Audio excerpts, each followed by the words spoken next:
Hello বন্ধুরা, আজকে নিয়ে এসেছি ঢ্যাঁড়সের চমৎকার একটি রেসিপি বন্ধুরা, ঢ্যাঁড়সের ঝাল কোরমা। তো আমি এখানে ঢ্যাঁড়সগুলোকে কেটে ধুয়ে নিয়েছি বন্ধুরা। দেখুন, প্রথমে আমি ঢ্যাঁড়সগুলোকে ম্যারিনেট করব। তো সেজন্য আমি একটা গামলা নিয়ে নিলাম এখানে। এটার ভেতরে আমি ঢ্যাঁড়সগুলো দিয়ে নেব এবং এটাকে ম্যারিনেট করব বন্ধুরা। তো তার জন্য আমি এটাতে দিয়ে নেব সামান্য পরিমাণ হলুদ, দিয়ে নেব মরিচের গুঁড়া, আর দিয়ে নেব বন্ধুরা লবণ, এবং দিয়ে নেব 1 চা চামচ পরিমাণ চালের গুঁড়ি। এটা দিয়ে এটাকে খুব ভালোভাবে মাখিয়ে রাখবো বন্ধুরা। এটা অন্তত 15 মিনিট মাখিয়ে রাখলে ভালো হয়, কিন্তু ভিডিও করার জন্য আপনাদেরকে দেখাতে হবে, সেজন্য আমি আগে করে রাখতে পারিনি।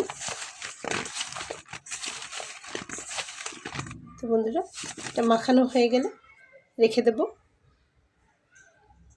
তো বন্ধুরা, রান্না করার জন্য আমার যে যে উপকরণ লাগবে সেটা দেখুন।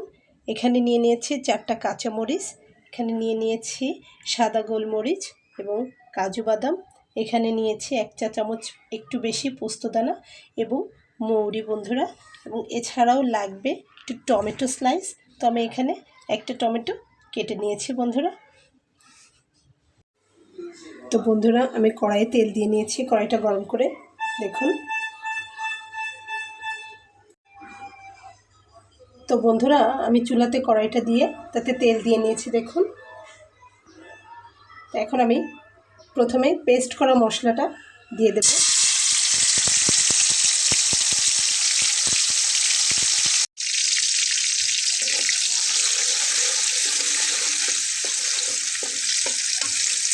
তারপরে বন্ধুরা টমেটো দিয়ে দেব।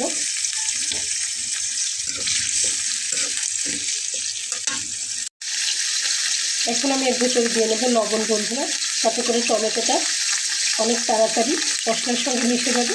দেখুন,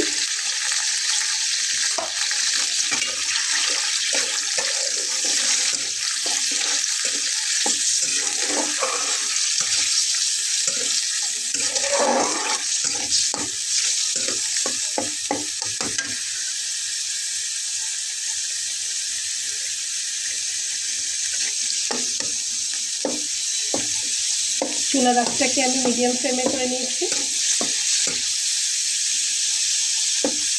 তো বন্ধুরা, এখন আমি একে একে এর ভেতরে যাবতীয় মশলাগুলো দিয়ে নেব।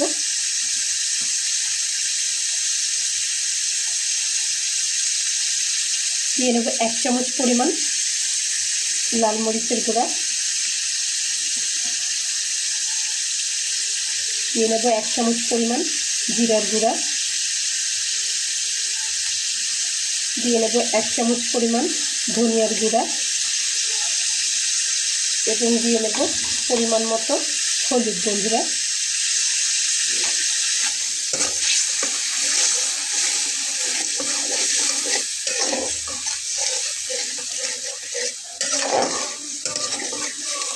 মশলাটাকে খুব ভালোভাবে কষিয়ে নেব।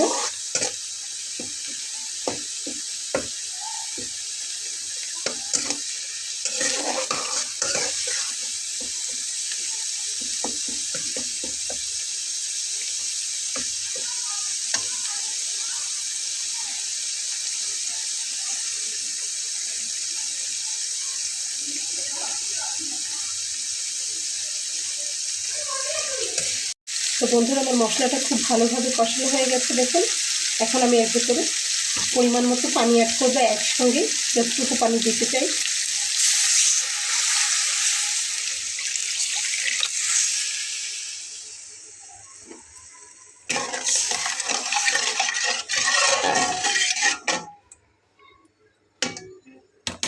তো বন্ধুরা, এবার দিয়ে নেব 1/2 চা চামচ পরিমাণ গরম মশলার গুঁড়া,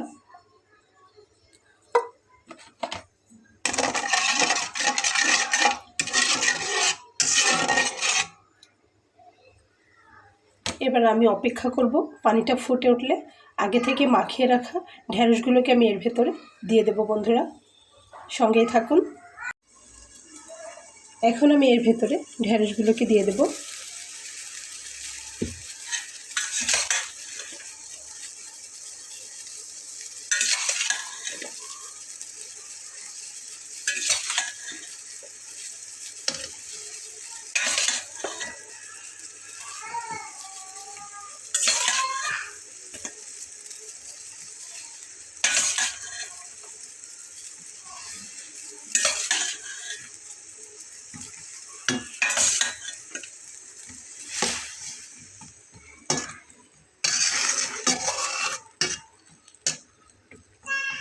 যতটুকু পানি এখানে আপনারা দেখতে পাচ্ছেন ঝোলের, এটা কিন্তু থাকবে না। সিদ্ধ হয়ে গেলে একটা গা মাখা মাখা ঝোল আসবে।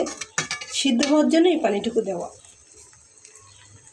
বন্ধুরা দেখুন, এটাকে আমি এখন ঢেকে দিয়ে রান্না করব।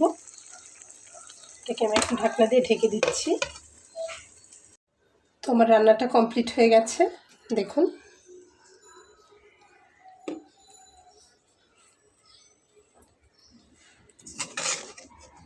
এটাকে এখন পরিবেশন করব। বাবা দুষ্টুমি করো না।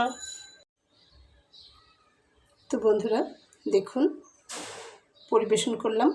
আশা করছি ভিডিওটি আপনাদের ভালো লেগেছে। বন্ধুরা, ভিডিওটি যদি আপনাদের ভালো লেগে থাকে আমার এই ছোট্ট চ্যানেলটিকে সাবস্ক্রাইব করে সঙ্গে থেকে যাবেন। বন্ধুরা, দেখা হবে পরবর্তীতে নতুন কোনো ভিডিও নিয়ে। সে পর্যন্ত ভালো থাকবেন, পাশে থাকবেন। আল্লাহ হাফেজ।